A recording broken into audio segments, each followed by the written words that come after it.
Tuesday night's vice presidential debate between Republican J.D. Vance and Democrat Tim Walz felt like a civil and relatively restrained conversation about the issues at the top of American voters' minds going into the 5th of November election. In that, it was unlike the two presidential debates earlier this year. The two men spent much more time attacking the other's running mate than each other during 90-plus minutes on the CBS News stage in New York. Walz had a shaky start but hit his stride when talking about abortion and the Capitol riot. But the even-tempered, policy-focused debate, with few political body blows, probably served Vance, a polished public speaker, best in the end. If Vance was picked because he puts ideological meat on the bones of Trump's conservative populism, on Tuesday night he put a polite, humble face on them as well. Something these guys do is they make a lot of claims about if Donald Trump becomes president, all of these terrible consequences are going to ensue, he said. But in reality, Donald Trump was president. Inflation was low. Take-home pay was higher. There were moments when the Republican candidate bristled at what he thought was unfair fact-checking from the two CBS moderators, and at one point microphones of both candidates were temporarily muted. But for the most part, the exchanges on stage were even-tempered, and there were several moments when the two men agreed on issues and said so. "There's a lot of commonality here," Walz said toward the end of the evening. When Walz spoke of his 17-year-old son witnessing a shooting at a community center, Vance seemed genuinely concerned. "I'm sorry about that, and I hope he's doing okay," he said. "Christ have mercy, it is awful." Cordial. But with a few clashes, the most vigorous disagreements came toward the end of the debate, on the topic of Trump's repeated and false claims that the 2020 election was stolen from him.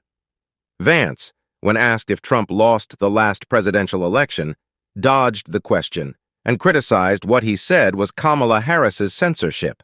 Walz quickly noted that it was a damning non-answer. To deny what happened on January 6th, the first time an American president or anyone tried to overturn an election, this has got to stop, he said. It's tearing our country apart. Walz went on to say that the only reason Mike Pence, Trump's previous vice president, was not on stage was because he certified President Joe Biden's victory. Vance had no answer to that, highlighting that beyond his friendly demeanor and agreeability, he would not break from Trump's position. Two different styles, Vance and Walz, entered this debate with different skill sets.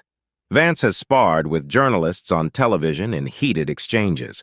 Walz is at home on the campaign stump, using his folksy style in contrast to more polished politicians. In the early part of this debate, with both candidates standing behind podiums in a New York City television studio, Vance seemed much more comfortable. His answers were smooth and relentlessly on message, constantly reminding the audience that for all of Vice President Harris's promises, Democrats have held the White House for the past 3.5 years.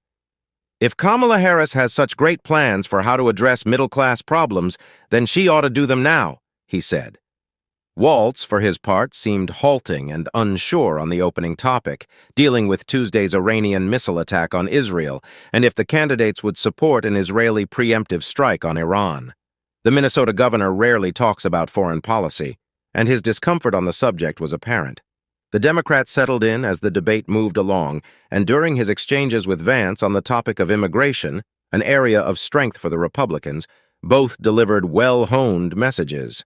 Vance deflected accusations that he amplified false claims about Haitian immigrants stealing and eating pets in Ohio. "The people I'm most worried about in Springfield, Ohio, are the American citizens who have had their lives ruined by Kamala Harris's border policies," he said. Vance said undocumented migration burdens city resources, drives up prices, and pushes down wages. Walz pointed to Trump's opposition to proposed bipartisan immigration legislation earlier this year.